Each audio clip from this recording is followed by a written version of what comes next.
leaders come with all sorts of personalities, and some will find it easier than others to display passion. How important is it that a leader is passionate, regardless of how easy they find it to be so? I think it's really essential. And because I think passion does come out in different ways. You could see somebody who's passionate, like a football coach in the United States, or, an athletic coach, a club coach.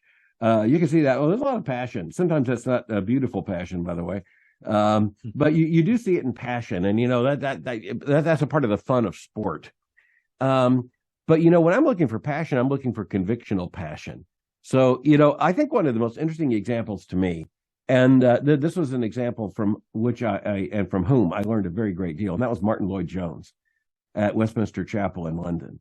Because, he's Welsh, and he's pastor of this, incredibly prestigious and influential church in London. And, there aren't many pictures of the doctor smiling. But in the pulpit, his passion just flows over. Part of that, I think, is his tradition in Wales.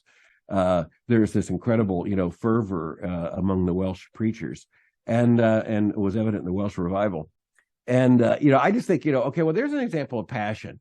And a lot of young seminary students, when I have them watch a Lloyd-Jones sermon on video, it takes them a minute to catch on, and then they realize how passionate he is. And sometimes to an American, you can look angry. But then you catch on, you go, he's not angry. He's just really passionate. And I think it really is something you could pass from one heart to another. I think Kierkegaard, the philosopher, sometimes referred to as the melancholy Dane, and I'm not citing him as a theological authority here, but he described passion as that one thing that can only be expressed from one heart to another. And I think he's exactly right about that. I think it's that one thing that can only be shared from one heart to another. So you can share information from a mind to another mind, but passion can only be shared from one heart to another. The leader is only leading if there is the transference of that passion. That can look differently. True. There is cold passion, and there's warm, there's hot passion.